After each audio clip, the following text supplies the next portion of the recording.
আমি এখন দাঁড়িয়ে আছি সান ফ্রান্সিসকোর যে বিখ্যাত বলা হয়ে থাকে সিম্বল গোল্ডেন গেট। আমার সামনে, আমার পেছনে গোল্ডেন গেট। আমি এক পাহাড়ের উপরে দাঁড়িয়ে আছি। নিশ্চয়ই আমাকে গত কয়েকদিন ধরে দেখেছেন ওকলাহোমা থেকে শুরু করে Kansas, new York, Washington, Virginia, বিভিন্ন জায়গাতে ঘুরছি। এই নিরন্তর ছুটে চলার একটা মাত্র লক্ষ্য এবং একটা মাত্র রিজন হচ্ছে বাংলাদেশ। সারা পৃথিবী, শুধু আমেরিকা না, ইউরোপ থেকে শুরু করে বিভিন্ন জায়গাতে যাচ্ছি, বাংলা ভাষাভাষী বাঙালির সাথে কথা বলছি এবং মানুষকে বোঝাচ্ছি এবং যত রকমের প্রচেষ্টা এই অবৈধ দখলদার, এই টোকাই জঙ্গি ইউনুসকে উৎখাত করবার জন্য আমি এবং আমাদের মতো মানুষের এই যাত্রা নিরন্তর চলছে। আমি যখন এই যাত্রার মধ্য দিয়ে যাচ্ছি, আমার মাথাতে আজকে এত সুন্দর একটা ভিউ, আমার এই ভিউ দেখে আমার মাথায় প্রশ্ন আসলো যে এই পৃথিবীটা এত সুন্দর, এত অদ্ভুত এক পৃথিবী, এত মানুষ, কিন্তু শেষ পর্যন্ত বাংলাদেশে যদি আমরা কখনো জিতে যাই, অর্থাৎ আমি এটা নিশ্চিত যে এই বাংলাদেশে মুক্তিযুদ্ধের সপক্ষের শক্তিরা শাসন ক্ষমতাতে আসবে, এই দেশকে আমরা আবার ফিরে পাবো। কিন্তু আমার মাথার ভেতরে অজস্রবার যে প্রশ্ন এসেছে সেটি হচ্ছে যে জয়ী হবার পর আমরা কি করব, বাংলাদেশ আওয়ামী লীগ কি করবে। কেন এই প্রশ্নটা করছি? 5ই অগস্টের পরে বাংলাদেশের যে কুৎসিত একটা চেহারা আমাদের সামনে উন্মোচিত হয়েছে, যেটিকে আমি প্রায়ই শুনে থাকবেন প্রিয় দর্শক, আমি টকশোতে বলি দ্য ইনভিজিবল কান্ট্রি। অর্থাৎ আমরা যখন ভেবেছিলাম যে জয় বাংলা প্রতিষ্ঠিত হয়েছে, আমরা যখন ভেবেছি মুক্তিযুদ্ধ প্রতিষ্ঠিত হয়েছে, আমরা যখন ভেবেছি বঙ্গবন্ধু, এগুলোর প্রশ্নে আর কোনো কথা নাই, আমরা জানতাম না আমাদের ঘাড়ে এই মৌলবাদীরা কি বিষাক্ত নিঃশ্বাস ফেলে চলেছিল।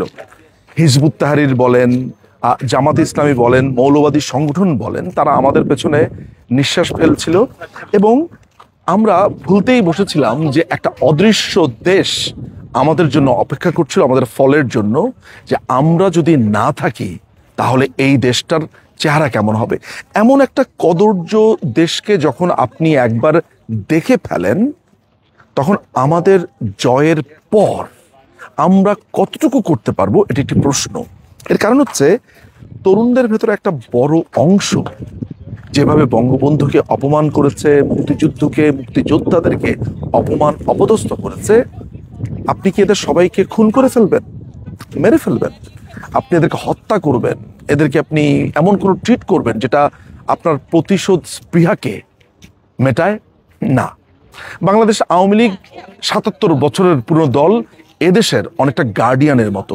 নিশ্চয়ই এই দলটি গণহত্যাতেও বিশ্বাসী নয়, এই দলটি খুনেও বিশ্বাসী নয়। তাহলে কি? তাহলে আমাদের সামনে একটা বড় জায়গা দাঁড়িয়ে গেল এডুকেট করা। কিন্তু যেই ছেলেটির বয়স 40 বছর বয়সে বঙ্গবন্ধুর ভাস্কর্যের উপরে এসে অসম্মান করছে, গণভবন থেকে মাননীয় প্রধানমন্ত্রীর জামাকাপড় নিয়ে এসে অসম্মান করছে, তাকে 40 বছর বয়সে আপনি এডুকেট করবেন কিভাবে? তাহলে শেষ পর্যন্ত আপনার গন্তব্যটা কোন জায়গায়, কোন জায়গায় গিয়ে আপনি আসলে রেহাই পাবেন এদের কাছ থেকে? আমার কাছে মনে হয় যে এই দেশকে সাজাবার জন্য, অর্থাৎ জয়ের ঠিক পরপর আমার পলিসি কি হবে, এই মানুষগুলোকে আমি ঠিক কিভাবে ট্রিট করব, এটি নিয়ে বাংলাদেশ আওয়ামী লীগের এখনই ভাবা প্রয়োজন। যেই ছেলেটি 40 বছর বয়সে, 30 বছর বয়সে, 25 বছর বয়সেও মুক্তিযুদ্ধকে বিশ্বাস করতে পারেনি, বঙ্গবন্ধুকেও বিশ্বাস করতে পারেনি, এই দেশের স্বাধীনতাকেই সে মানে না এবং সে মনে করে ভারত বাংলাদেশকে, পাকিস্তানকে 2 ভাগে ভাগ করেছে এবং জিন্না এখনো তার বাপ, এরকম একটা রাষ্ট্র নিয়ে আমার কাছে মনে হয় ফার্দার চিন্তা করবার বিষয় রয়েছে। এবং এই চিন্তা করতে গিয়ে আপনাকে সহজ হতে হবে না কঠিন হতে হবে না স্টিম রোলার চালাতে হবে, এই ভাবনা এখনই জরুরি। আমার মাথাতে এই ভাবনাগুলো এই কারণেই আসে, কারণ আমি সুনিশ্চিত যে আমার জয় বা আমাদের জয় একদম সন্নিকটে। কিন্তু আমার ভয়ের জায়গাটা হচ্ছে এই জয়ের পর আমরা এই বোঝাগুলোকে নিয়ে কি করব, এই বাংলাদেশে এদেরকে নিয়ে একটা প্রোডাক্টিভ রেজাল্ট আমি কি করে আনব। এবং সেই কারণে এই চিন্তাটা জাগাবার জন্য এই অপরূপ এই স্থান থেকে আমার চিন্তাটাও আপনার মধ্যে আমার ছড়াবার খুব ইচ্ছা হলো। আমি যেমন প্রশ্ন করেছি, উত্তরটাও আমি আপনার কাছ থেকেই চাই। জয়ের পর আমরা কি করব? অনেক ধন্যবাদ।